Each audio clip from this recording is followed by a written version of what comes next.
Deus, aleluia. Boa noite, paz seja convosco. Aleluia, Jesus. Glória a Deus. Aleluia, Jesus. Glória a Deus. Aleluia.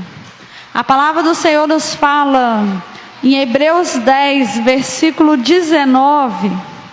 O Senhor nos fala assim: tendo, pois, irmãos, intrepidez para entrar no Santo dos Santos, pelo sangue de Jesus, pelo novo e vivo caminho que Ele nos consagrou pelo véu, isto é, pela sua carne, e tendo grande sacerdote sobre a casa de Deus, aproximemo-nos com um sincero coração em plena certeza de fé, tendo um coração purificado de má consciência e lavado o corpo com água pura.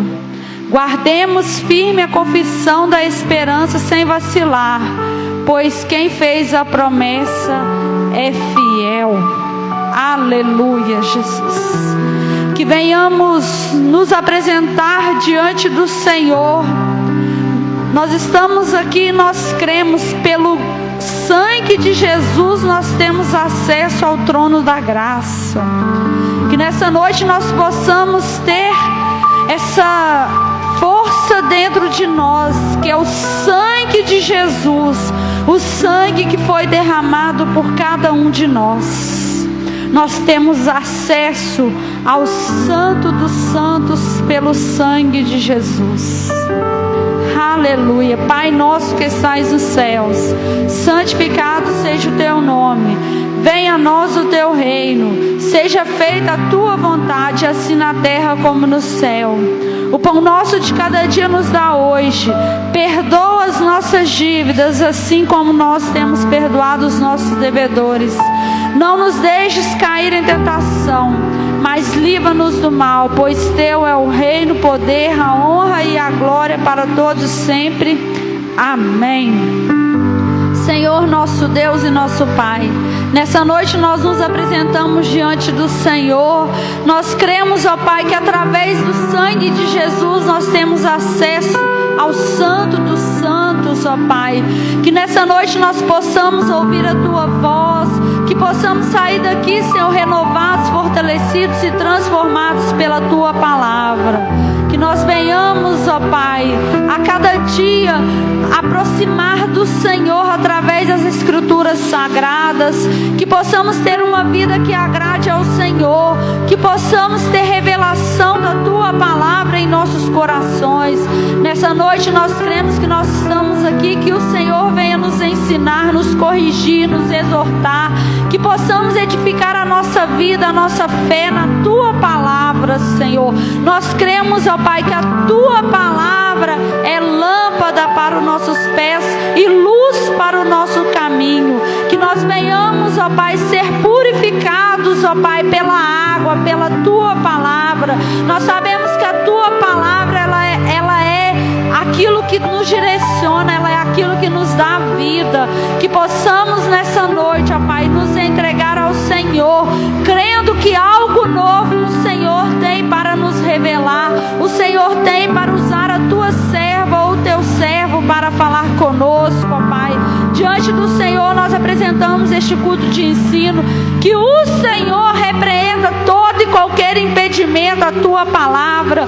Que a Tua palavra seja uma semente fértil aos nossos corações.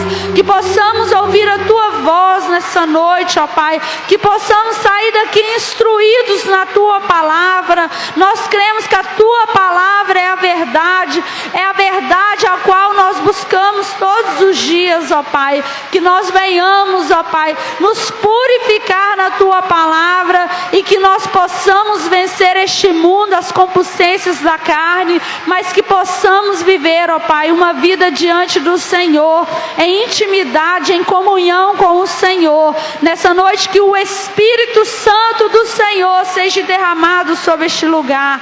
Nós cremos que antes de nós chegarmos aqui, o Senhor já tinha preparado este ambiente para a tua presença.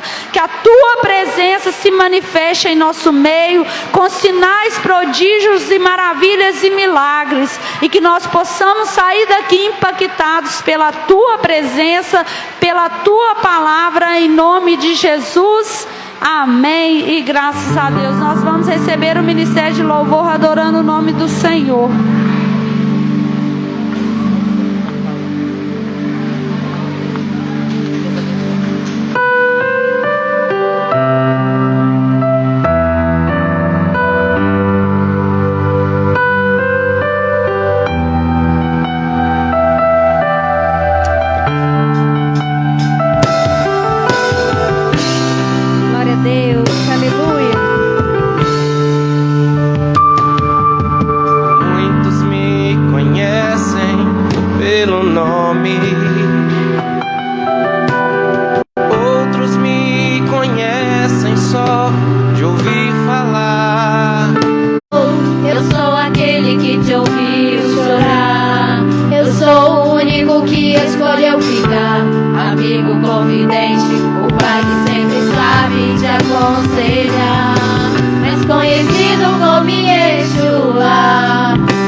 Eu quero intimidade, eu sou teu pai.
és bem-vindo, Espírito Santo de Deus. Tu és bem-vindo, Espírito Santo de Deus. Tu és a quem pedimos e clamamos, fogo de Deus sobre nós. Tu és a quem pedimos e clamamos, a unção de Deus sobre nós. Derrama teu fogo, Senhor, sobre nós. Derrama teu fogo, Senhor,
dedo no chão, ouvindo os fariseus a lhes falar.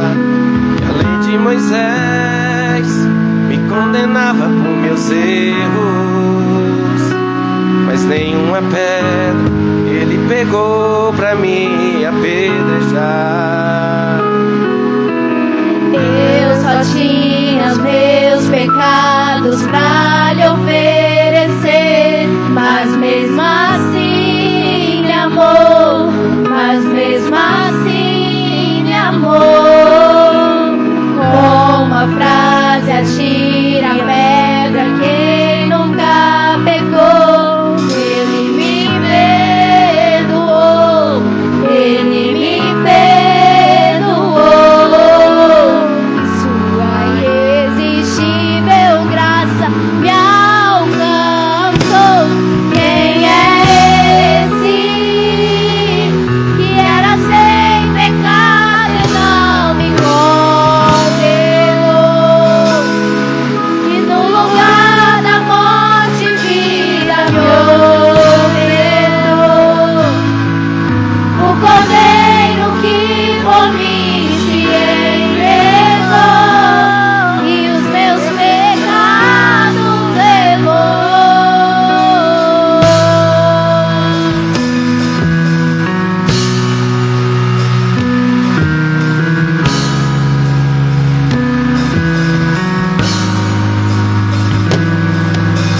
Eu só tinha os meus pecados pra lhe oferecer, mas mesmo assim me amou, mas mesmo assim me amou.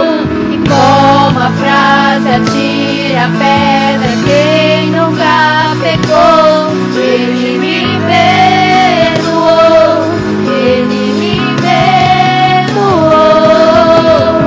Sua irresistível graça me alcançou.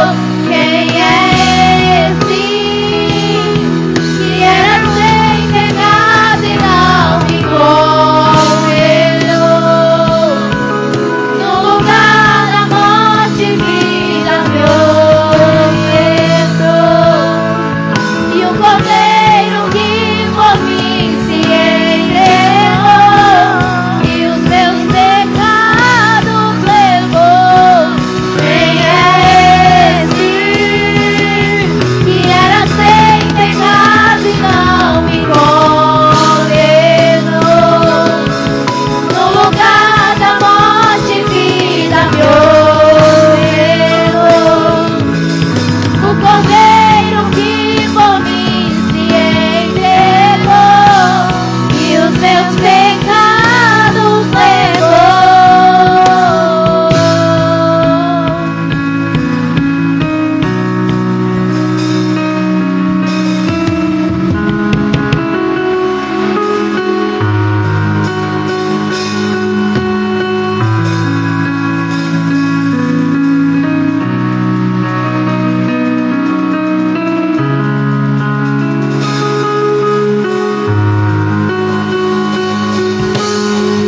Eu não te troco por nada, não há espaço pra mais nada.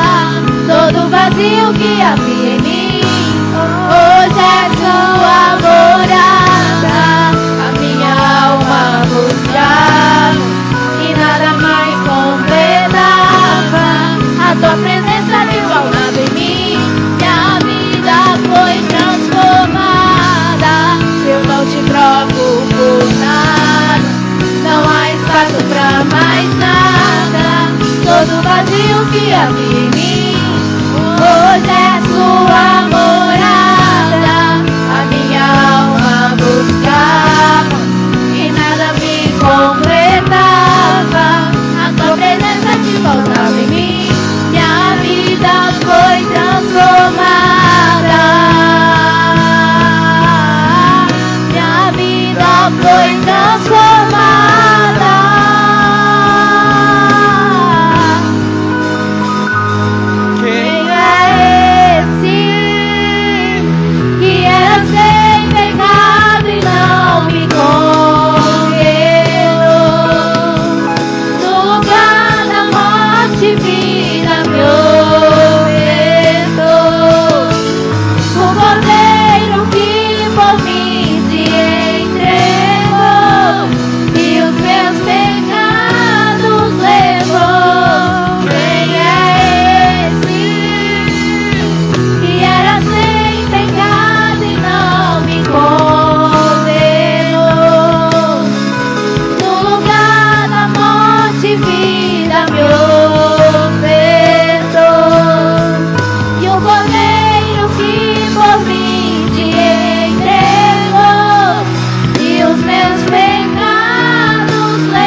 receber o pastor João louvando ao Senhor, amém? Aleluia, Jesus. Glória a Deus. Aleluia.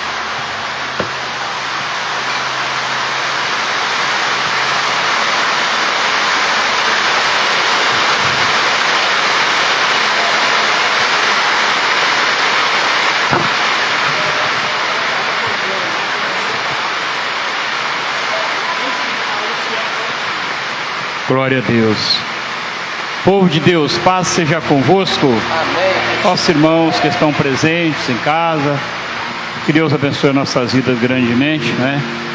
Agradecemos a Deus por tudo, pela chuva, pelo ar que respiramos, por mais um dia de vida, na certeza que o Senhor, Ele está conosco para nos abençoar, para transformar as nossas vidas, amém? Creio que os irmãos oraram, já deram presença, né?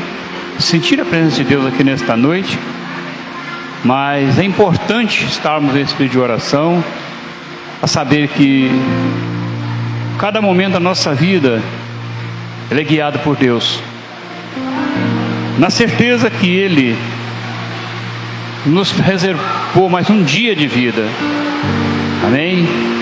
Então nesse momento nós vamos receber nossos irmãos que vão estar ministrando o estudo. Você de casa, você já preparou um caderno, a sua Bíblia? É importante os irmãos que estão acompanhando conosco nesta noite anotar todos os versículos que serão ministrados aqui, porque quando a gente tem a oportunidade, vocês estarão recapitulando tudo novamente o que foi ministrado aqui na noite, tá bom? Então vamos receber o nosso irmão Wesley, a Luciana, aplaudindo ao Senhor nesse momento.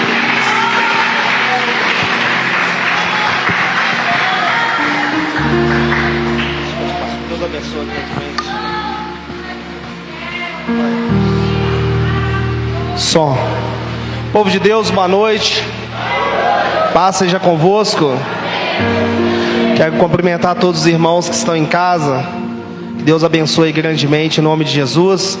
Feche os olhos, vamos falar com o Senhor. Vamos entregar esse estudo da palavra de Deus nas mãos do Senhor, para que Ele venha falar realmente aquilo que o Espírito Santo quer falar com a amada igreja, amém? Eu vou pedir à igreja para colocar a mão sobre a altura do seu coração e vamos falar com o Senhor. Senhor meu Deus, queremos ser gratos neste momento, Pai, ao Senhor por tudo que o Senhor tem feito por nós.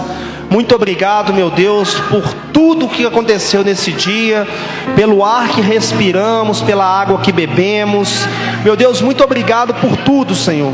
Te pedimos perdão, meu Pai, pelas nossas falhas, pelos nossos erros, pelas nossas atitudes.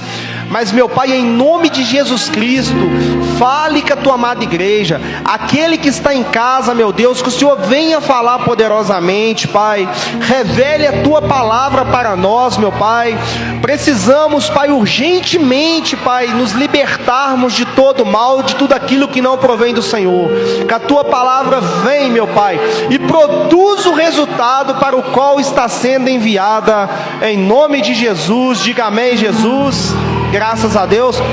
Olha para o irmão que está do seu lado, cumprimente ele com a paz do Senhor. Glória a Deus.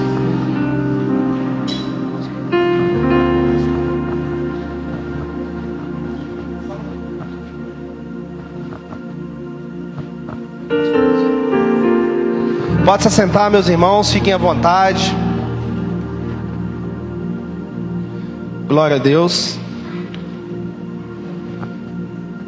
Quem está feliz na presença do Senhor?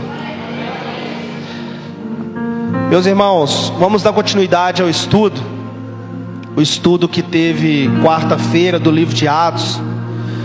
Mais uma vez eu vou fazer uma cobrança para a igreja. Você líder que está aqui, você liderado que está aqui, eu peço em nome de Jesus que vocês convidem as pessoas para estar presente. Amém? Que você chame as pessoas para participar desse estudo. Você que está em casa, compartilhe a live, que é muito importante.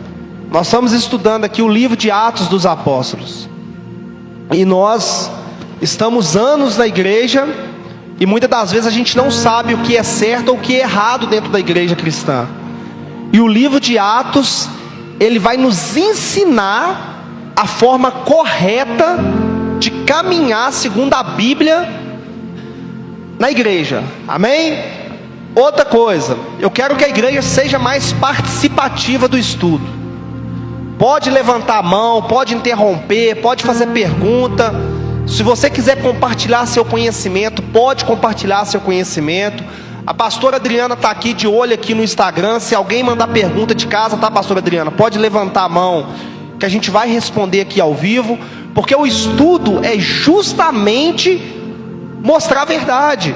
E às vezes a gente vai ter divergência de entendimento da palavra, né, irmã, pastora? Vou profetizar já. A pastora ou doutora Luciana. A gente está aí, né? Eu falava com ela, né, irmã? Há uma semana estudando para a gente chegar num consenso a respeito de assuntos bíblicos. E a igreja precisa disso, estudar a Bíblia. Se achar que algo está errado, analisa, pede o Espírito Santo, amém? E o livro de Atos é super importante. Semana passada, e eu não vou entrar nessa questão, a gente estudou muito a respeito do Espírito Santo sobre a igreja. Falamos a respeito dos idiomas, das línguas estranhas. Falamos algumas coisas a respeito da importância do Espírito Santo dentro da igreja. E a gente vai ler o livro de Atos em ordem, Atos dos Apóstolos. E hoje a gente vai iniciar o capítulo 3 de Atos, amém? Abre lá comigo no capítulo 3 de Atos. Bendito seja o nome do Senhor, louvado seja Deus. A gente vai fazer uma leitura aqui, Atos capítulo 3. Eu vou até tentar acompanhar ali com o irmão Reinaldo, porque o meu caderno aqui está fazendo uma divisão aqui. Como o púlpito é um pouco pequeno, às vezes vai ficar meio apertado aqui. Atos capítulo 3, versículo 1, por favor, ô Reinaldo. Vamos lá, a gente vai ver que Pedro já tinha ganhado bastante almas para o reino de Deus.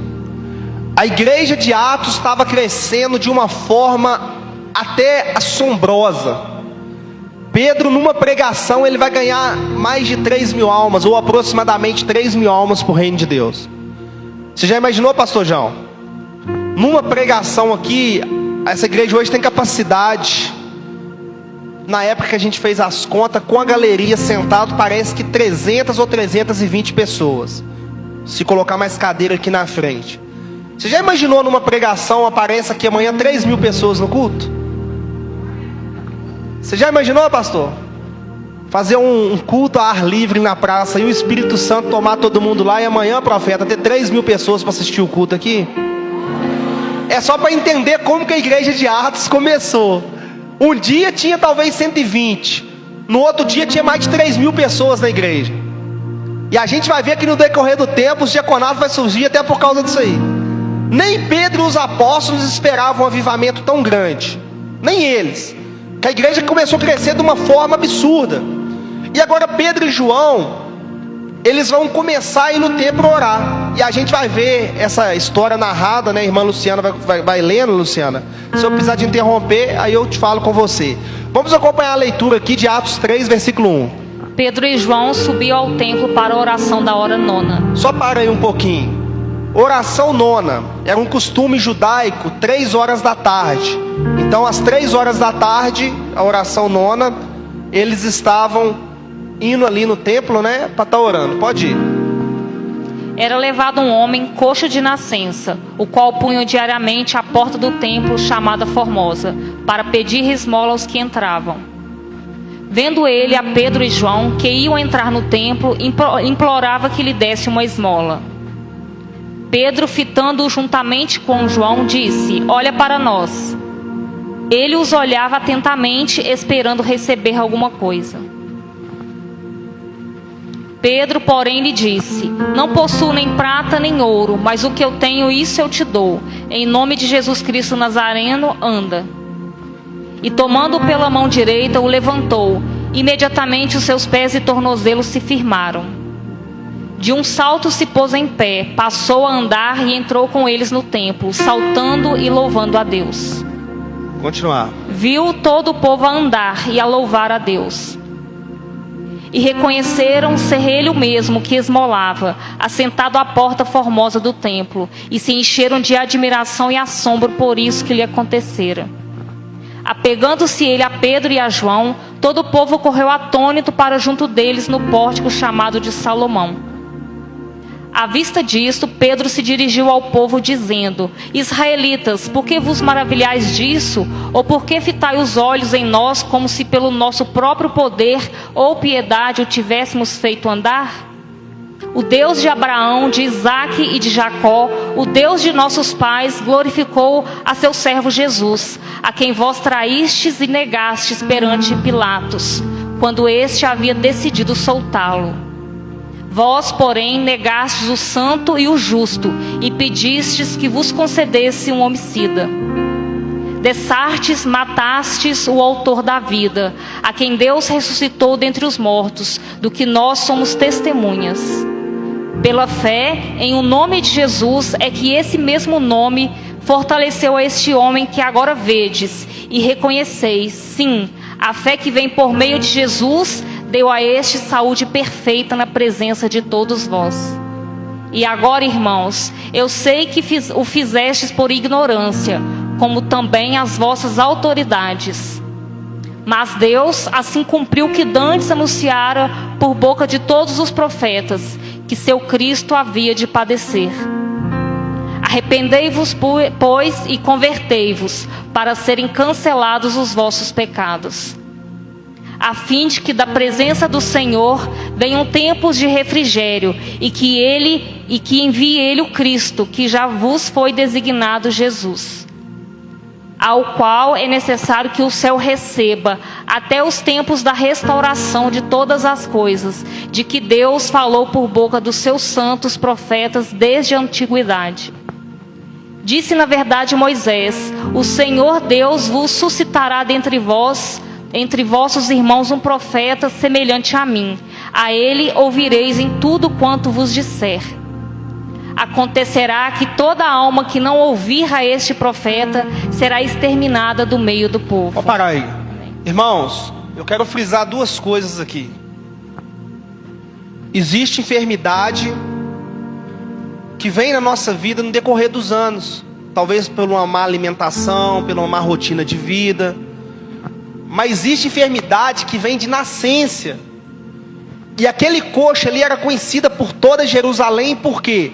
Porque ele ficava em frente ao pórtico de Salomão, em frente à porta do templo. E preste bem atenção. Por que em frente à porta do templo? Porque era proibido. A religião proibia pessoas com deficiências de entrar no templo. Muitos eram proibidos, principalmente de nascença, porque existia uma tese religiosa no tempo de Jesus, que todos aqueles que tinham algum tipo de deficiência, ou lepra, ou algo assim, estavam assim por causa dos pecados, ou pecados deles, ou pecados, igual no caso aí, dos pais, que nasceu doente. Então existia aquela tese que eram pecadores, pessoas enfermas. E aí o que acontece? Aquele homem era o quê? Rejeitado.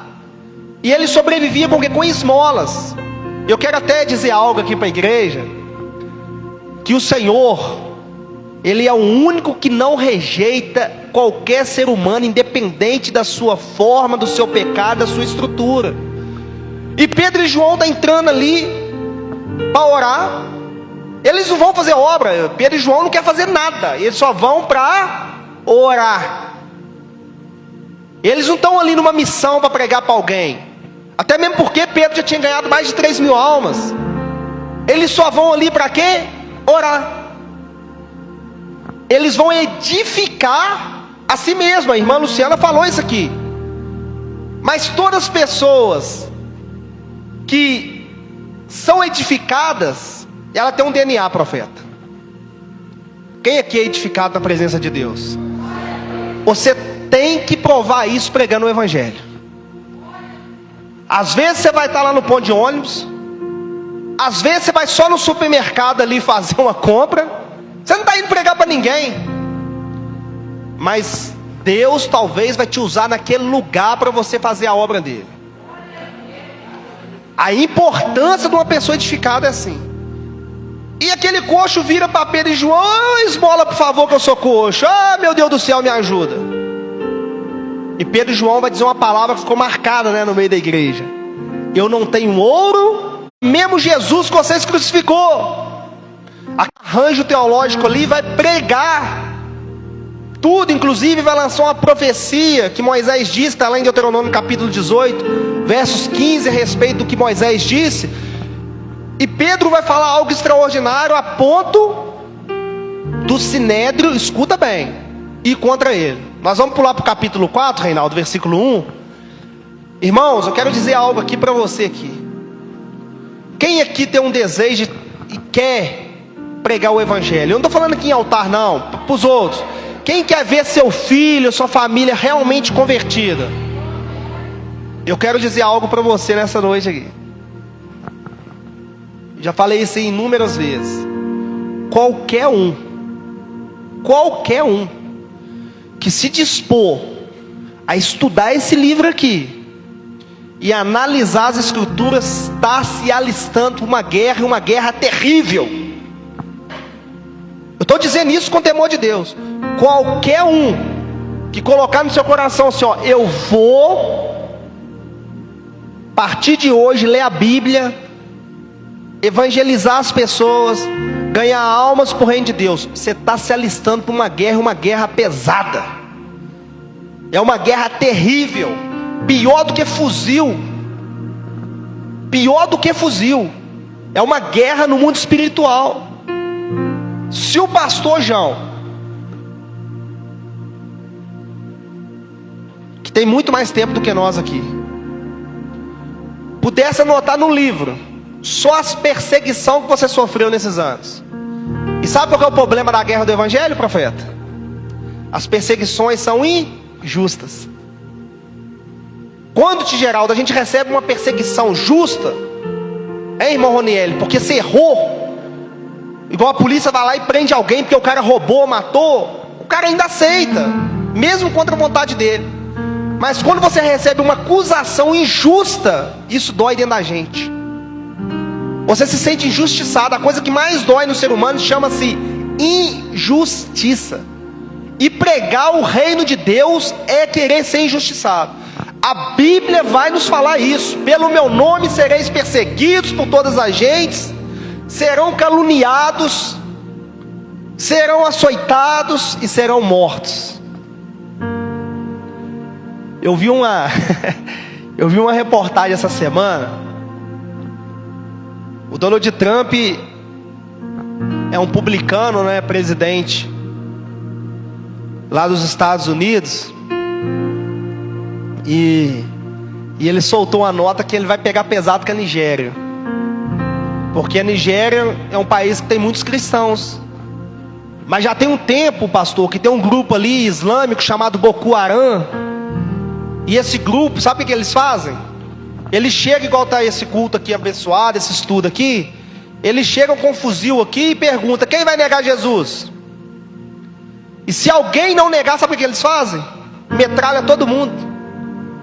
Eles cavam valas no meio do deserto, e eles tacam as pessoas vivas lá, tacam gasolina, Gilmar, e mete fogo em todo mundo.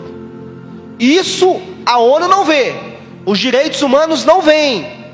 Só que, para a honra e glória de Deus, o Donald Trump mandou um recado: ou o governo da Nigéria toma posição contra esse grupo terrorista, ou os Estados Unidos vai lá e em pouco tempo vai exterminar todos esses caras do grupo islâmico. É óbvio que nós que somos cristãos, a gente não quer a morte, amém? A gente sabe que a maior defesa nossa é a palavra de Deus. Mas o cristianismo na Nigéria, eu tenho um amigo que está naquela região, um colega que eu conheci em Israel, a gente até pouco tempo trocava mensagens, e ele falava: irmão Wesley, eles estão entregando os irmãos aqui para ser comido por crocodilo. Aqui eles fazem covardia, estão destruindo aí as igrejas, estão arrebentando com tudo aqui. Mas os cristãos lá da Nigéria, protestantes, eles morrem glorificando o nome do Senhor. Então a gente tem que começar a entender isso. E Pedro e João Era para acontecer o quê, Valtinho? Todo mundo converter. Você já imaginou se entrar um cara na cadeira de roda aqui, pastor? E a gente orar para ele e ele levantar? O Pires inteiro tem que converter, porque aquele cara andou. Foi um milagre fenomenal. Só que quando Jesus disse assim, que muitos são chamados, poucos escolhidos, porque boa parte ali do povo vai se converter com esse milagre do coxo. Nós vamos ler isso aqui. Mas o que vai acontecer com os religiosos? Vão prender Pedro e João. Vamos ver esse diálogo aqui? A igreja nasceu assim. Nós estamos falando da igreja que nasceu assim. Você tem que seguir esse modelo. Vamos lá, Atos capítulo 4. Pode ler, irmã. Falavam eles ainda ao povo, quando sobrevieram os sacerdotes, o capitão do templo e os saduceus, ressentidos por ensinarem eles o povo e anunciarem em Jesus a ressurreição dentre os mortos. E os prenderam, recolhendo-os no cárcere até o dia seguinte, pois já era tarde. Muitos, porém, dos que ouviram a palavra aceitaram, subindo o número de homens a quase 5.000. Você observa que quando a igreja toma pancada e que ela cresce? Ô, irmãos, eu não tenho medo de levar pancada de ninguém. Eu estou falando de mim, eu não estou nem aí. Para mim não muda nem A e nem B. Para mim não faz diferença nenhuma. Você sabe o que me deixa feliz? É ver almas ganhas. O Jonas gosta muito de falar, né, profeta? Do grande batismo que teve, que ficou marcado na nossa vida lá na casa da Gislaine, da Kika lá em Boarque. O que esse homem apanhou, o que eu apanhei, a minha família radicalizou contra mim. Falaram que o Jonas estava espalhando vírus aqui no Pires. Inclusive você foi o causador do Covid aqui no bairro. Aí ó, quem foi o causador aqui, ó. Fazendo culto nas casas no meio do mato. O profeta Jonas que causou, tá, gente? Se você souber aí, ó. Ministério, pessoal da saúde, secretário de saúde indo lá em casa. Nós estamos sabendo que o seu esposo, Rubiana, está espalhando as boas novas aí. E o cara não quer tomar vacina. Como que é esse negócio? Por quê? A gente só prega o evangelho quando está bem? Eu falo com temor de Deus em cima desse altar. Não tive um pingo de medo de morrer na Covid. Que Deus me arranca aqui agora. Não tive um pingo de medo de morrer de nada. E quer que eu conte a boa nova a vocês? Vou dar um testemunho aqui, pastor. Acabou a Covid. Me deu uma crise dentro de casa. Depois da Covid. Você vê como que Deus guarda a gente. E eu falava com a minha esposa com Covid. Ô amor, você vai ter que mudar de cama, que você vai, Rubiana. Eu vou deitar do seu lado e eu não vou pegar Covid, que tem muitas almas para ganhar aí fora. Eu tô proibido de pegar Covid. Isso já está certeiro com Deus, não precisa de proteger nem nada. E eu não peguei Covid. Não peguei. Nenhum Covid. E aí, passou, acabou o Covid, acabou a pandemia, pastor. Me dá uma crise. Eu não conseguia respirar dentro de casa. Eu falei, eu acho que o Senhor vai me levar embora. Eu acho que agora eu peguei o Covid. Acabou a pandemia, mas eu peguei o Covid. Fiz o teste Covid, nada, irmãos. Até um dia que eu comecei a sufocar lá em casa. Peguei o meu carro e paguei uma consulta, mesmo com plano de saúde, eu não conseguia arrumar nenhum médico. Aí consegui um em BH, em Lafayette, o pneumologista. E eu cheguei vazado, eu com a cabeça lá de fora, querendo respirar. Minha esposa estava comigo nesse dia. E na hora que eu cheguei em Lafayette, meus irmãos, que eu cheguei lá, que eu fui entrando para dentro do consultório, existe um aparelho que mede a saturação do dedo, né? Aquela saturação significa o tanto de oxigênio que está dentro de você. Se você tem risco de morrer por uma parada ou algo assim. Eu estava quase dando uma parada respiratória, Valtinho. O médico dentro do consultório ele falou assim, ó, Deus é tão bom que você... Ele nem falou o nome de Deus, mas em outras palavras, eu tenho aqui o aparelho, aqui, uma bomba aqui, já me deu aquela bomba de sucção. Aí minha respiração começou a voltar, e ele corre, você quer que chame a ambulância? Eu falei, não doutor, acho que eu consegui agora. Já corri para a FOB. Lá fizeram a bateria de exame, eu não estava com Covid. Fiz uma ressonância magnética, Jonas. Aí entrei com a medicação, né? Deu uma melhorada. Fiz a ressonância magnética. Cheguei lá no consultório para entregar e eu glorifiquei o nome do Senhor. A ressonância magnética deu uma lesão gravíssima no pulmão. Sabe o que o médico falou comigo, Valtinho? Meu amigo, você tomou vacina? Eu falei, não tomei não. Ele até arredou a cadeira assim. Ele, o quê? Ele falou, se você tivesse pegado a Covid, você estava debaixo de 7 palmos. Se você tivesse pegado a Covid, você estava debaixo de 7 palmos. Porque você tem uma inflamação gigante no pulmão, nós vamos entrar com o tratamento. Mas se você tivesse pegado a Covid, você estava morto. E eu e o profeta Jonas andando nessas casas, tudo sem máscara, sem nada, fazendo a obra de Deus. A Bíblia diz que o anjo do Senhor acampa ao nosso redor e nos livra e nos guarda. Deus não está atrás de covarde, não. Deus não está atrás de pessoas covardes para fazer a obra de Deus. Pedro e João vai ganhar agora quase 5.000 almas. Talvez se não fosse a perseverança de muitos irmãos no tempo da pandemia, muitos estavam hoje, sabe aonde, Jonas? Debaixo de 7 palmos.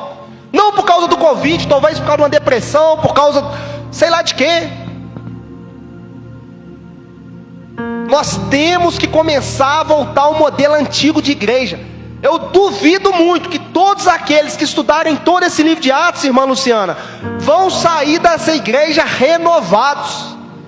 É impossível a pessoa estudar o livro de Atos e continuar na mesquinhagem. Impossível. Brota dentro da gente o desejo de ganhar alma.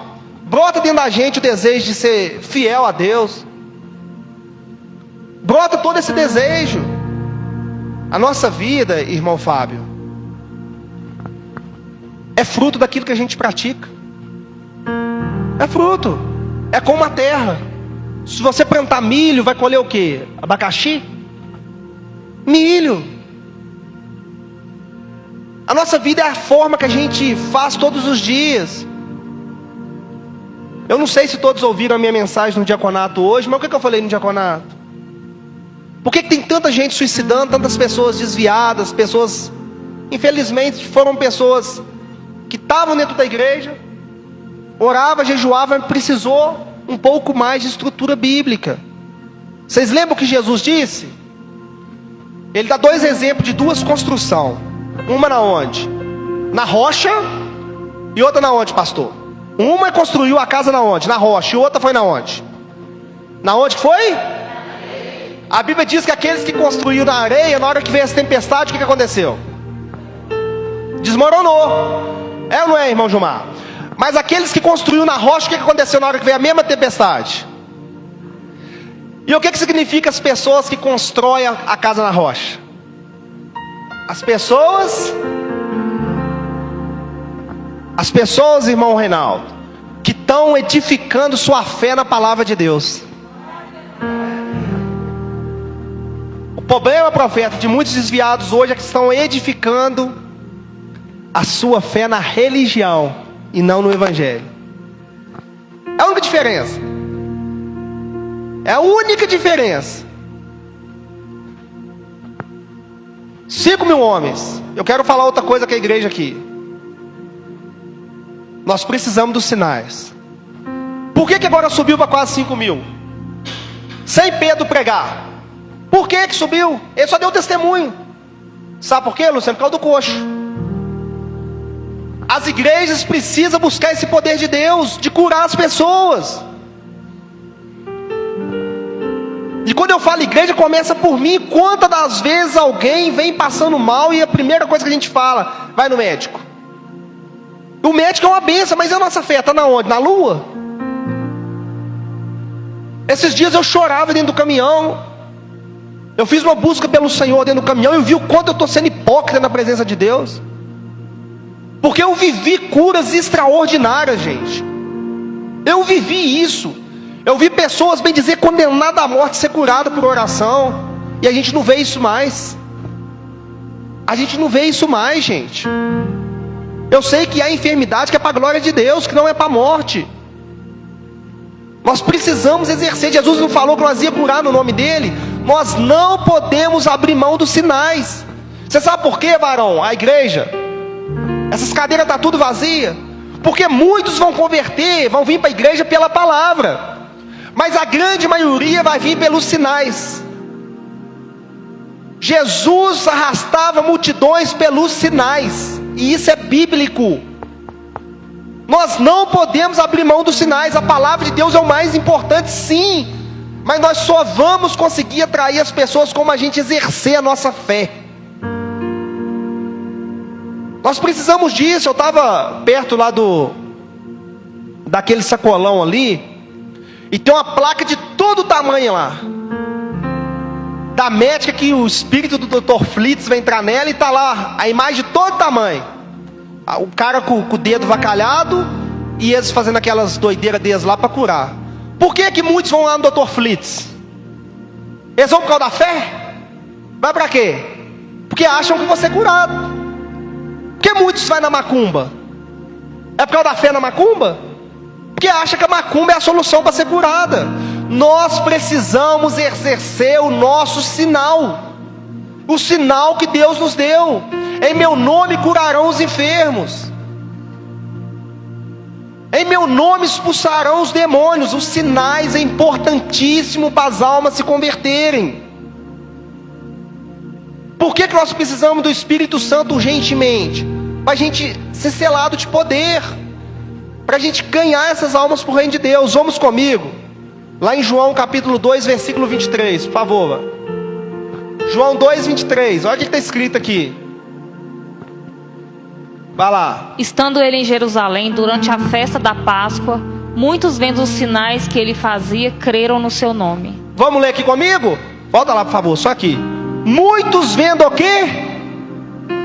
Os sinais que ele converteram, creram no seu nome. Por causa de quê, Valtim? Sinais. Por causa dos sinais. Eles não creram por causa da pregação, mas creram porque viram sinais. Vamos ver outro. Vamos lá, João 3:2. João 3:2.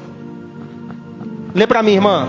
Este de noite foi ter com Jesus e lhe disse: Rabi, sabendo que és mestre vindo da parte de Deus, porque ninguém pode fazer estes sinais que tu fazes se Deus não estiver com ele. Ninguém pode fazer se Nicodemos está crendo não por causa de Jesus, mas por causa dos sinais que ele fazia. As pessoas têm que ver Deus na sua vida por causa dos sinais, e não só por causa dos sinais de cura, mas sinais de comportamento. Sabia disso, irmã? Sabe o que é sinais de comportamento?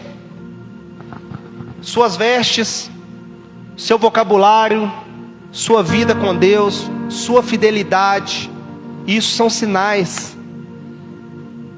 Quem conhece aquela linda frase do Billy Graham? Eu acho que a Adriana postou esses dias. Nós somos a Bíblia. Nós somos a Bíblia que o mundo está lendo. Olha que tamanho, olha que impactante que é essa frase. O Valtim é a Bíblia que o mundo está lendo. Se o Valtim sair da igreja e der um escândalo ali, você mata muita alma. Mas se o Valtim está ali, e no meio do escândalo ele mostra que ele realmente é um homem de Deus, as pessoas vão vir por causa do Valtim. E eu vou dizer algo pesado aqui. Ninguém consegue ganhar a pessoa para Jesus se não ganhar por ele antes. Em outras palavras, se você não conseguir ganhar a pessoa para você, você jamais vai conseguir ganhar a pessoa para Jesus. Primeiro, eu ganho você para mim. Em outras palavras, você vai começar a ter confiança em mim. No dia que a Sueli tiver confiança em mim, aí ela vai ter confiança na palavra que eu prego. É assim que funciona. Se a Sueli não vê Deus na minha vida, jamais ela vai aceitar um convite meu para vir para a igreja. Jamais. Esquece. As pessoas primeiro vê Deus na gente, para depois ver o Deus da Bíblia. Pode ter certeza disso. Nicodemos não foi até Jesus porque ele ouviu falar de Jesus, ele foi por causa dos sinais. Existem os sinais de curar, mas existem os sinais de comportamento. A tia Geralda é uma mulher de Deus, uma mulher temente. No dia que a tia Geralda convidar alguém, possivelmente essa pessoa vai vir porque ela dá bom testemunho. Isso é importantíssimo para a nossa vida, gente. Isso é importantíssimo. Quando João disse assim: não ameis o mundo, nem o que há no mundo. Ameis, a interpretação errada. Ameis. Na onde que está escrito na Bíblia que você não deve usufruir de nada do mundo? Aonde que está, Fabinho? Tem algum versículo que diz? Você não vai usufruir de nada do mundo, ainda que por um tempo. Tanto é verdade que você tem a casa. Sua casa é dos céus? Responde para mim, Fabinho. Sua casa é dos céus ou é da terra? Você vai levar ela... Então você usufrui do mundo. A diferença é se o amor seu estiver naquela casa. Nós temos que parar com essa interpretação bíblica errada. Ah, eu não posso ir no shopping não, porque o shopping é do mundo. Então você muda para Marte. Simples. Então você muda para Marte. É diferente de você ir na bagunça. Ah, não vou levar minha família, vamos pegar num parque não, porque no parque ele tem um monte de gente do mundo. Então tira seu filho da escola, porque a maioria lá não é convertido. Simples. Ah, não vou em tal lugar não, porque ali vai ter muita gente do mundo.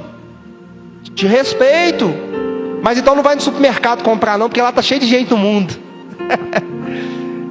Agora João está dizendo, não ameis o mundo. Amar é diferente de você obter algo. Se o Roniel colocar a casa dele, a família dele, os bens dele, o emprego dele acima de Deus, Roniel, você é um idólatra, e aí você está descumprindo o que João disse. Mas se você tem sua casa, tem seu carro, você viaja com a sua família, mas aonde você vai, o seu amor por Deus é maior, não é pecado de nada você usufruir dessa terra. Amém? Está entendendo? Pedro e João. João 4, versículo 43, 48. Notei aqui também esse trecho que é muito importante. João 4, 48. Então Jesus lhe disse... Guarda, por favor, Luciana, grifa isso aí na sua Bíblia. Quem tiver Bíblia, por favor, senão você anota lá no cantinho. Não tenha medo de rabiscar a Bíblia, não. Raramente você vai encontrar uma página da minha Bíblia que não está riscada. Tá vendo aqui, ó? Por coincidência, essa aqui está riscada, uma, duas. Não tem problema não, faz até bom tempo para você lembrar. Minha Bíblia é toda rabiscada. João 4, 48. Então Jesus lhe disse: se porventura não virdes sinais e prodígios, de modo nenhum crereis. Está vendo com o que eu falo é verdade? Se o mundo não vir sinais e prodígios, de modo nenhum crereis. Quem quer ganhar muitas almas para o reino de Deus? Hein? Só correr atrás dos sinais. Só se santificar. Quer que o mundo acredite em você? Santifica. Ore mais, jejue mais, busque mais santidade. Realmente mostre para o mundo que Deus está com você. Se não vir sinais e prodígios, ninguém vai crer em você. Você pode ser um expert, pastor, estudar em Harvard, na USP, que é uma porcaria hoje, nessas faculdades tudo aí. Se você não tiver santidade, você vai ser um Zé Ninguém. Vou repetir o que Hernando Dias Lopes disse, eu falei semana passada. Existe, Sueli, muitos homens em cima de altar com muito saber e pouca espiritualidade. Existe muitos homens em cima do altar com muito conhecimento e pouca santificação. Põe isso. Põe isso. Diploma não justifica santidade. Põe isso na sua cabeça. Você tem que estudar muito. Eu quero que a igreja aprenda grego, hebraico, aramaico. Eu quero que você forme para advogado, para juiz. Imagina, nós tivermos aqui uns 5 advogados aqui dentro, pastor. Nós não precisamos nem de pagar advogado. Olha que benção. Eu quero que você, seu filho, seja juiz. Quero que você faça mestrado, doutorado, mas muito mais que santifique. Amém? Vamos ver os sinais mais uma vez? Vamos lá. João 6:2. Meu Deus, o tempo voa aqui. Seguiu numerosa multidão, porque tinha visto os sinais que ele fazia na cura dos enfermos. Por que a multidão seguia Jesus? Não só lá. Por que a multidão seguia Jesus, igreja? Porque tinha visto os sinais que ele fazia. Quem está compreendendo, diga glória a Deus. Você vai procurar fazer sinais? É importante para as pessoas converterem. Pedro e João estão lá. Não tem ouro nem prata. Isso é autoridade, hein, irmão? Mas o que eu tenho eu te dou em nome de Jesus. Levanta e anda. 5 mil almas. A igreja agora já não tem 3 mil, não, tem 5 mil. E a tendência é só crescer. Porque é isso. Vamos continuar a leitura de Atos, por favor, irmã. Do 5 ao 7. Versículo 5. Isso, Atos capítulo 5 até o 7. Deixa eu beber uma água aqui. Isso aí. 4? Não, 3, por favor. Não, é 4 sim. 4. É isso mesmo, aí mesmo. No dia seguinte, reuniram-se em Jerusalém as autoridades, os anciãos e os escribas, com o sumo sacerdote Anás, Caifás, João, Alexandre e todos os que eram da linhagem do sumo sacerdote. E pondo-os perante eles, os arguíram, com que poder ou em nome de quem fizeste isso? Ô, irmãos, tinha um problema grande dentro da religião. E isso está afetando muitas igrejas nossas, viu, pastor? Naquele tempo em Jerusalém, existia uma coisa chamada de sinédrio. O que era o sinédrio no tempo de Jesus?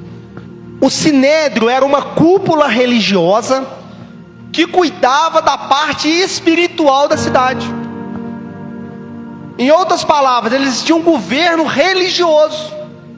E eles julgavam e até condenavam pessoas segundo a Torá, a lei de Moisés.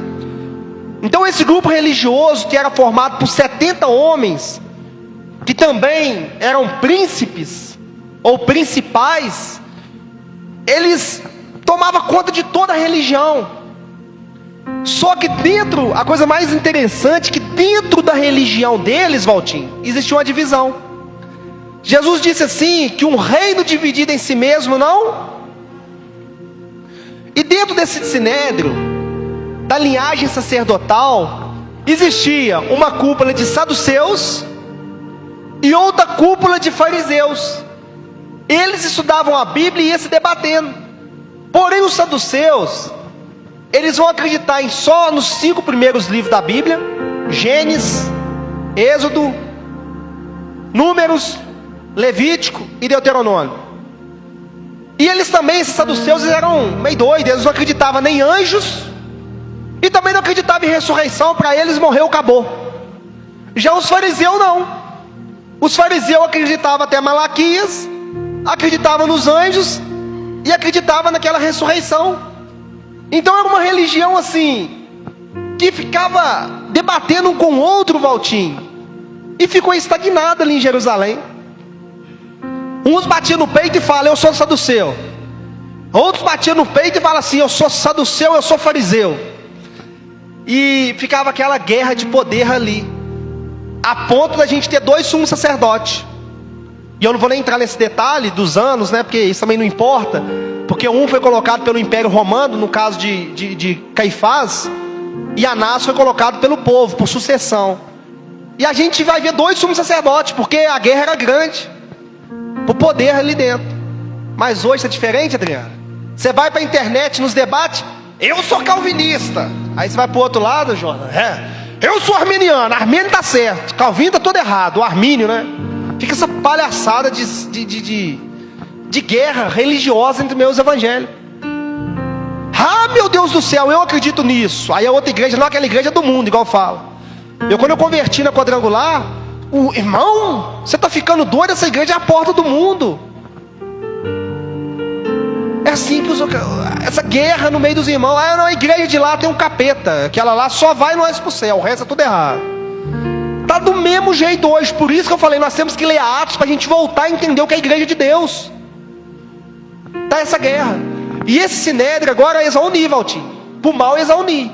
Eles vão unir para quê? Para prender Pedro e João, para colocar eles presos. Satanás adora a divisão dentro da igreja, profeta, porque o intuito dele é matar, roubar e ele ama a divisão. Eu acho que toda igreja tem que chegar num consenso, analisar as escrituras e chegar num consenso do que as escrituras diz. Sabe o que mais me deixa chateado? O achismo. Eu acho que dessa forma está certa, eu acho que aquela forma está correta. O nosso manual de vida é a Bíblia, gente. O Fabinho pode achar um monte de coisa, mas se a Bíblia for contra o achismo no Fabinho, eu fico a palavra de Deus. O irmão Gilmar pode chegar para mim e falar: o irmão Wesley, eu acho que é dessa forma. Não, você pode achar sim, mas a Bíblia não é igual você pensa. E essas divisão. Sabe por que eu sou, pastor? Quer fazer essa pergunta para mim? Você quer fazer a pergunta se eu sou calvinista e arminiano? Talvez alguém tenha essa dúvida, né? Alguém quer saber o que eu sou aí? Não, eu não estou falando disso, não. Eu sou de Jesus, mas eu quero saber. Você é o que, Adriano? Você é calvinista ou arminiano? Agora eu te coloquei numa cilada. Então, ela está gravando ali, eu vou perguntar para ela da Chopin. Não, eu quero saber. É porque é a questão de entendimento bíblico. Você é calvinista ou arminiana? Você tem que ser um ou outro, ou os dois. Aí você se complicou. Mas e se eu pegar uns 4 textos calvinistas aqui? Como que você vai me justificar aqui? Não. Você é o que, profeta? Então, mas você é o que, varão? Calvinista ou arminiano? Você, Valtinho? Eu quero ouvir a resposta certa. Você é o que, Valtinho? Você, Fabi? Então, eu vou ser Ronélio. Vou perguntar para a Luciana, que vai responder certo, que essa aqui vai responder certo, certeza. Na verdade, se for analisar, cada visão tem os seus pontos certos. Então, mas você é o quê? Olha, eu não... Já cheguei à conclusão de ser um pouco de cada, olhar um pouco... Eu não estou falando que essa... Vamos aplaudir o Senhor Jesus, igreja? Vamos aplaudir?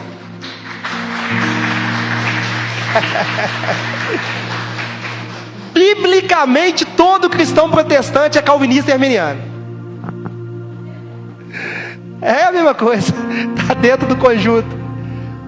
Todo cristão protestante, ele é um pouco calvinista e um pouco arminiano. Amém? Não vou entrar nesse detalhe também, não. Se daqui alguém vai levantar a mão, irmão Wesley, fala o que é calvinista. Aí, pastor, nós vamos ter que ir lá para as 24 horas aqui estudando aqui, para tentar entender. Mas um dia eu vou falar sobre esses dois aí. Mas todos nós temos um pouquinho de calvinismo e arminiano. Se você crê na Bíblia, você vai ser, então, eu vou fazer igual o John Wesley. Você sabia que John Wesley teve um grande amigo chamado George Whitefield. Fizeram um trabalho extraordinário na Inglaterra. Você já deve ter lido sobre os dois, né? Aí um dia, um morreu. Os dois eram amigos, Valtinho, um calvinista e outro arminiano. Aí um morreu. Aí chegaram para John Wesley, Reinaldo. E aí, John Wesley? Você acha que você vai encontrar com o seu amigo lá no céu? Tô até arrupiado aqui de falar isso. E agora, John Wesley? Você era calvinista, Armínio, o outro arminiano. Só que Whitefield morreu. 2 grandes homens de Deus. E agora, Sueli? A pessoa querendo confrontar John Wesley. E agora, Wesley? Você vai encontrar com ele no céu? Visões diferentes. Sabe o que o John Wesley vai responder? Não vou encontrar com ele, não. A pessoa já regalou o oi, querendo fazer juízo, achando que John Wesley falou que ia para o inferno. Não vou encontrar com ele, não. Sabe por quê? Porque aquele homem era tão santo, mas tão homem de Deus, que eu não vou conseguir aproximar dele, porque vai estar muito perto de Deus. Louvado seja o nome do Senhor. Em outras palavras, nós dois vamos para o mesmo céu. Pare com guerra com os irmãos de outro ministério, apoiam eles, porque o céu é apenas um. Pensa que coisa linda. E um tempo, né, Adriana, onde os debates bíblicos por causa dessas doutrinas existiam com fervor, mas o céu é um só. Amém? Sinério, vamos ver essa religião dos fariseus.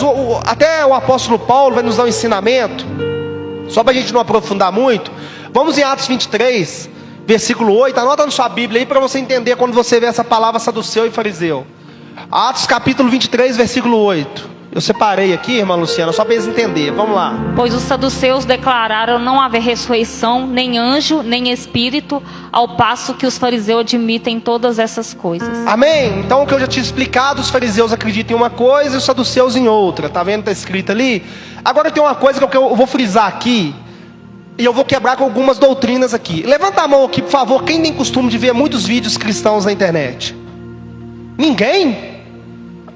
Eu tenho. Pode levantar, irmãos, isso é bom. Às vezes as pessoas querem aprender. Então alguns têm. Algum de vocês já ouviu falar que quando a gente morre a gente fica lá debaixo da terra? Quem já ouviu falar isso aí? Que é impossível a gente ir para o céu depois que morre. O exemplo, o advento acredita que quando a pessoa morre, ela vai ficar enterrada até ouvir o arrebatamento. Não é assim que eles pregam? Não é assim? Quem já viu vídeo assim que quando morre não vai para o céu? Vou quebrar essa tese aqui agora. Vou quebrar essa tese, viu, pastor?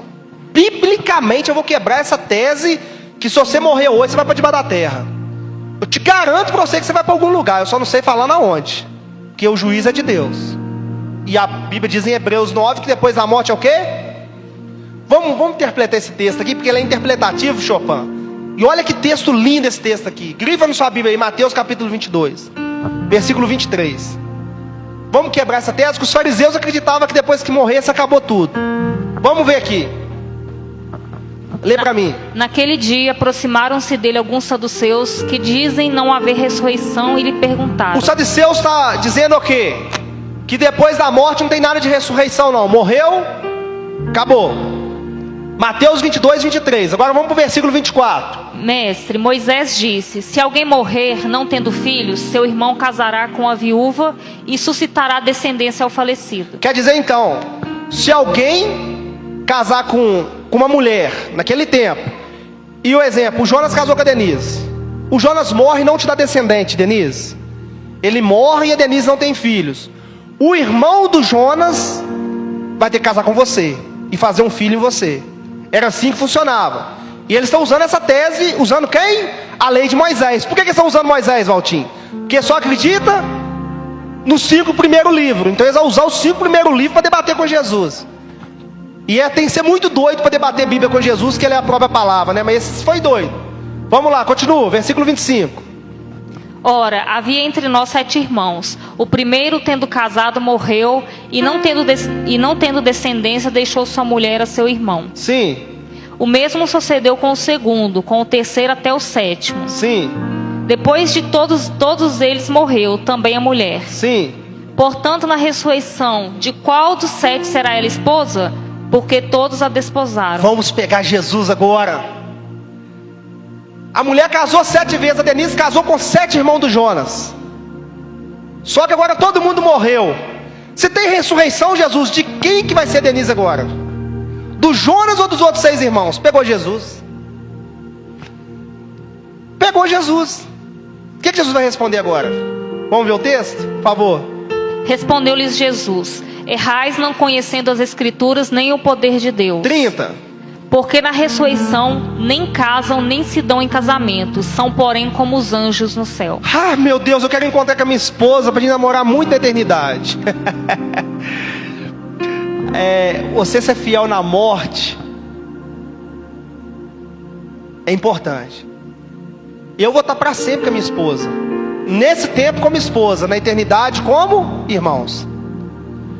Tira essa história furada que você vai sentir desejo físico por alguém num lugar que é totalmente espiritual.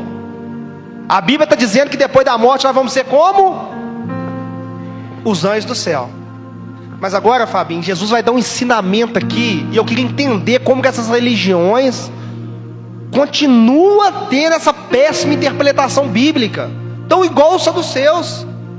Como que eu queria entender, porque eu quero que a igreja tente interpretar comigo esse versículo seguinte. Vamos lá, por favor. E quanto à ressurreição, vai lá. E quanto à ressurreição dos mortos, não tendes lido o que Deus vos declarou? Olha só, olha que coisa linda que Deus vai usar aqui. Versículo 32, vai lá. Eu sou o Deus de Abraão, o Deus de Isaac e o Deus de Jacó. Ele não é Deus de mortos e sim de vivos. 33. Ouvindo isto, as multidões se maravilharam da sua doutrina. Agora eu pergunto para a igreja, quem entendeu? O Reinaldo entendeu. Eu sei que é difícil, mas o irmão está aqui para explicar. Se eu não explicar, a irmã explica. Você entendeu também, não entendeu, irmã? Entendeu também. Vamos voltar ao texto? Eu sou Deus, por favor. Eu sou Deus de Abraão, o Deus de Isaac e o Deus de Jacó. Olha que Jesus não vai explicar nada, ele só vai deixar o versículo. Ele não é Deus dos mortos e sim do vivo. Não, onde está isso aqui, irmã? Você sabe onde está? Êxodo capítulo 3. Não está lá? Essa passagem tem em Êxodo 3, profeta. Vocês lembram quando Deus apareceu na sarça? Tem como você puxar o texto lá para mim aí? Você lembra quando Deus apareceu na sarça? Quem lembra aí? Levanta a mão. Isso. Aí, mas eu queria que você deixasse. Tá bom, mas eu queria que você deixasse o texto, mas tá bom, depois você muda pra lá. Espera aí. Lê pra mim aqui. Apareceu-lhe o anjo do Senhor numa chama de fogo no meio de uma sarça. Moisés olhou e eis que a sarça ardia no fogo e a sarça não se consumia. Quem que apareceu no meio do fogo? Deus. Vai lá. Então disse consigo mesmo: irei para lá e verei essa grande maravilha, porque a sarça não se queima. 4. Vendo o Senhor que ele se voltava para ver, Deus do meio da sarça o chamou e disse: Moisés, Moisés. Ele respondeu: eis-me aqui. Vai lá. Deus continuou: não te chegues para cá, tira a sandália dos pés, porque o lugar em que estás é terra santa. Vai lá. Disse mais: eu sou o Deus de teu pai, o Deus de Abraão, o Deus de Isaque e o Deus de Jacó. Moisés escondeu o rosto porque temeu olhar para Deus. Eu estou arrepiado aqui. Eu sinto o poder de Deus nesse altar. Tá vendo que Jesus vai arrebentar os saduceus? Agora, Jesus está dizendo assim, que Moisés, Deus disse para Moisés, preste atenção, igreja, eu sou. Quem entende da língua portuguesa aqui? Eu sou está no passado, no presente ou no futuro? Se fosse no passado era como? Eu era. Se fosse no futuro, eu vou ser. Eu sou bom de língua portuguesa, Chopin, é isso mesmo ou não? Então eu estou aprendendo, né? Eu era passado, eu sou presente, e eu serei ou vou ser no futuro.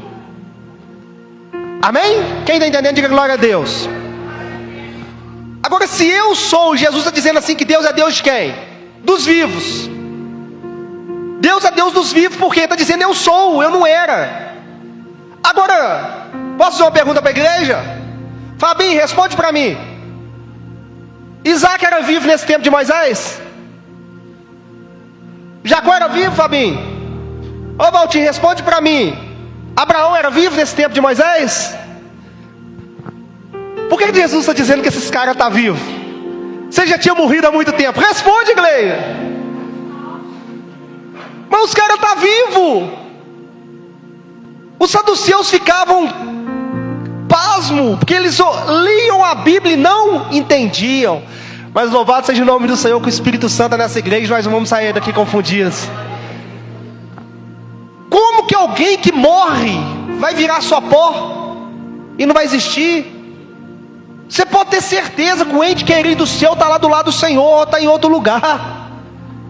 Quando eu falo do lado do Senhor, no sentido figurado, porque a Bíblia diz que ninguém subiu ao alto do céu, senão aquele que está no alto do céu, né? As pessoas estão lá no paraíso. As pessoas estão lá no paraíso. Por isso você não precisa ficar triste. As pessoas estão no paraíso te aguardando. Irmão, sem ressurreição, em vão é a nossa fé. Se Jesus não ressuscitou dos mortos, em vão é a nossa fé.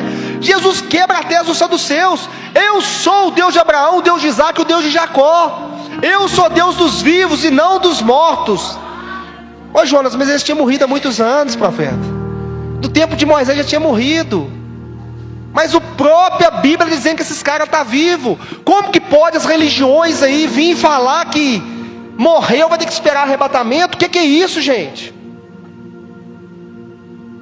E esse texto aí, como que vai fazer? Como que vai fazer, irmão Gilmar? Na onde que esses caras estão? Aonde que está, Fabinho? Se Deus é o Deus deles, aonde que está? Responde para mim, por favor, irmão. Responde para mim, irmão. Aonde que está, profeta? Eles têm que estar com o Senhor. É o Deus deles, Ele está vivo.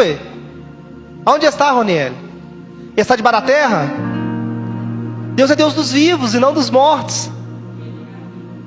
Amém. A vida está com Ele. Deus é Deus de morto? A morte é de Deus? É de Deus, irmãos? Não. Quem está entendendo, diga glória a Deus. Cuidado com o vídeo de internet, irmãos. Cuidado com isso. Nós precisamos compreender as Escrituras. É tese que não cabe dentro do Evangelho. Tem outras passagens que eu não vou nem citar.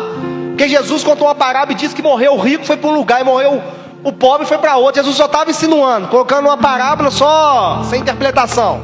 Qual parábola de Jesus não teve significado, gente? Tem alguma? Aí Deus ia contar uma historinha que um rico morreu, que o outro para distrair as pessoas. É igual eu contar uma historinha para o meu filho da Branca de Neve. À toa? Se a parábola de Jesus disse que morreu um foi para um lugar e morreu o outro foi para um lugar, é porque depois da morte, quando morre um vai para um lugar e quando morre o outro vai para outro lugar. Qual que é a dificuldade da gente entender isso? Aí tem um monte de teólogo, Fabinho, que estuda e está igual os saduceus. No dia que nós tentar entender Deus, nós vamos virar ateu. No dia que nós tentar... Gente, eu estava vendo uns cálculos. O sistema solar é tão grande, o universo é tão grande, que ninguém vai conseguir medir. Mas segundo especialistas, se nós viajássemos na velocidade da luz, Fabinho, nós ia demorar 19 bilhões de anos para a gente chegar de uma extremidade na outra. Alguns cientistas não sabem calcular, mas eles fizeram um cálculo mais ou menos. E Deus falou que conhece cada uma por seu nome.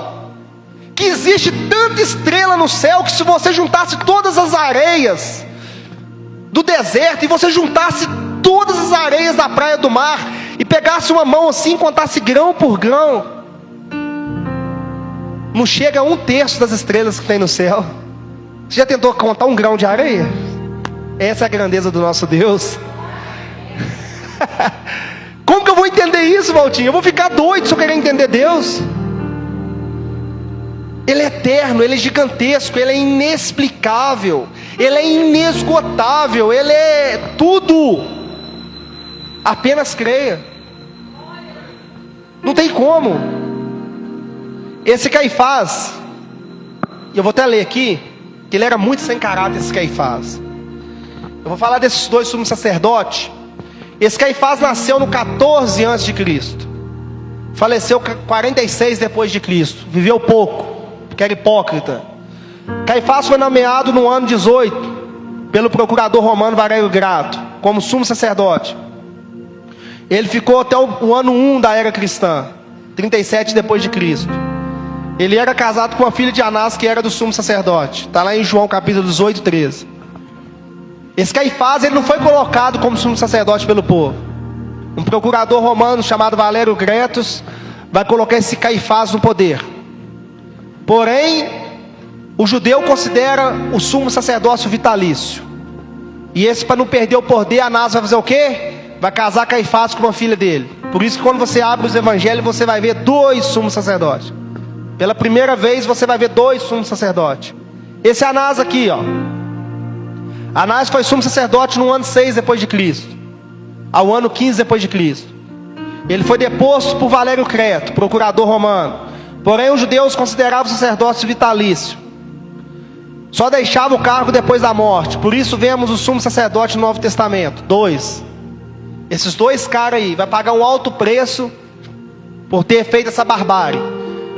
O tempo nosso já foi embora, mas eu quero que você não perca o próximo estudo. Por quê? O próximo estudo nós vamos ver Pedro afirmando que Jesus é Deus. E você vai aprender como você convence alguém que Jesus é Deus. Você vai ter que aprender isso. Esse é um segredo do cristianismo. Amém, irmãos? O estudo acaba muito rápido. Ela já foi embora já. Alguém tem alguma dúvida para hoje? Quer colocar alguma posição? Deixa eu só mandar um abraço aqui. Não sei se ele vai ver, mas tem um irmão lá do Rio de Janeiro. Não sei se ele está aí, Adriana, mas se não tiver, depois com certeza ele vai assistir. Ele não perde os cultos. O nome dele é Cadiz. Que Deus abençoe, meu irmão, se você estiver assistindo a live aí. Não só o Cadiz, né? Eu estendo para todos os outros irmãos que vão assistir essa live. Que Deus venha abençoar grandemente a todos. Amém? Em nome de Jesus aí. Alguém tem alguma dúvida? Quer colocar alguma posição bíblica? Está todo mundo na bênção? Fique todos de pé, por favor. No próximo estudo vai ser falado a respeito de tantas coisas. Nós temos muito a aprender com Atos. A partir do capítulo 6 vai nascer os diáconos.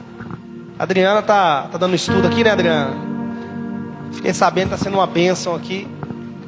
O livro do diaconato. Então vai ter o estudo de Atos, né? É bom que vai ser até legal, vai encaixar tudo aqui, né? Eu acredito que mais uns 3 estudos, né, ô irmã? Vai encaixar o livro de Atos com o diácono e vai ser uma bênção. Vamos falar muito sobre Estevão, sobre Filipe e tantos outros aí que fizeram grande obra aí no reino. Vamos orar? Deixa eu orar para a sua vida. Senhor meu Deus, em nome de Jesus eu quero agradecer por esse estudo. O Senhor vem abençoar cada irmão, cada irmã que entrou aqui nessa noite. Aqueles que ouviram pela live também, que o Senhor venha abençoar poderosamente. Abençoa cada um, meu Pai, de maneira poderosa, que tenham sempre o desejo de buscar o conhecimento da verdade, que venham permanecer firmes, Pai, a Tua palavra, até o dia, Pai, o grande dia do Teu retorno. É o que te pedimos e te agradecemos em nome de Jesus. Amém e graças a Deus. Amém.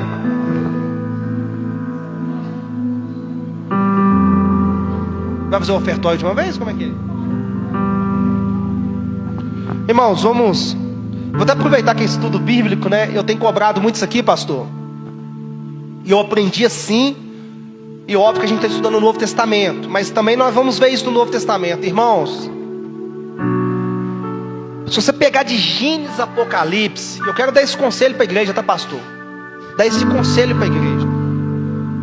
De Gênesis a Apocalipse, a Bíblia vai nos ensinar a gente nunca vir para a casa de Deus, seja onde for, sem oferta.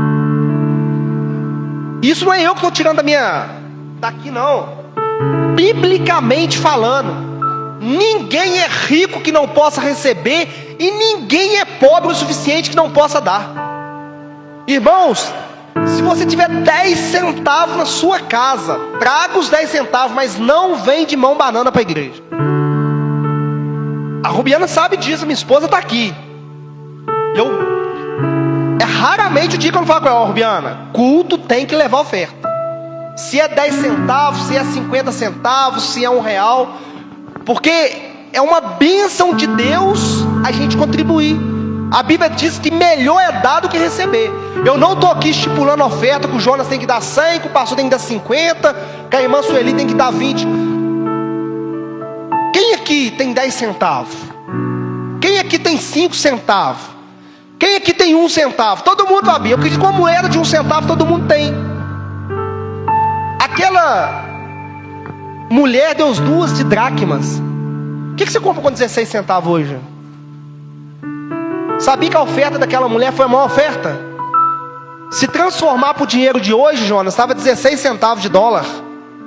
Pouco mais de R$1. Compra muita coisa com R$1 hoje? Compra, Ronelli, muita coisa com R$1? Jesus disse que aquela mulher deu a maior oferta. 16 centavos, cara. Deus não está interessado em quantidade, Ele está interessado na sua oferta. A partir desse dia, você que está me ouvindo em casa, não vai para a igreja sem levar pelo menos um centavo que seja, mas abençoa a obra do Senhor. Amém? Feche os olhos. Senhor meu Deus, abençoa todos os ofertantes, todos aqueles que contribuem para a tua obra. Meu Senhor, em nome de Jesus, derrame bênção sem medida. Pai, a oferta é apenas um símbolo daquilo que o Senhor ofertou, que foi o mais precioso, que foi o sangue do Senhor. Pai, nem a maior oferta do mundo, Senhor, chegaria perto da tua oferta, que foi teu sangue precioso, seu sangue sem pecado, incontaminado, meu Pai. Nada supera essa oferta, mas o pouco que temos, Pai, aquilo que temos, Pai, nós damos ao Senhor, nós entregamos ao Senhor em honra, Pai, para que tua obra continue, Pai, porque sou grato, meu Deus, por esta casa, por este ambiente, por este local. Sou grato ao Senhor, Pai, por isso receba essa oferta, Pai, em nome de Jesus, amém, e graças a Deus. Glória ao nome do Senhor.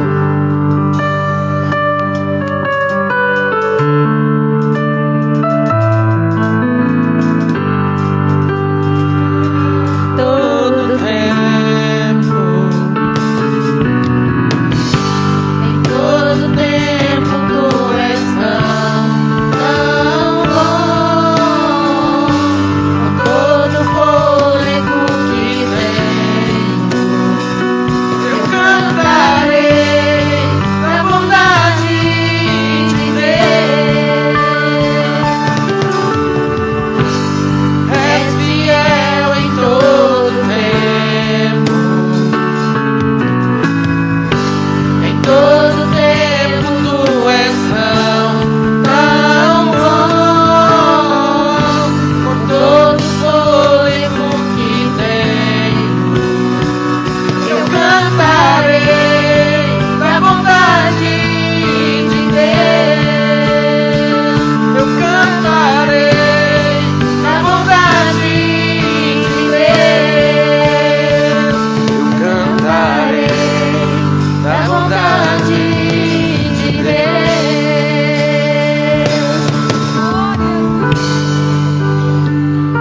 Glória a Deus. Tem algum recado aí, Edgar?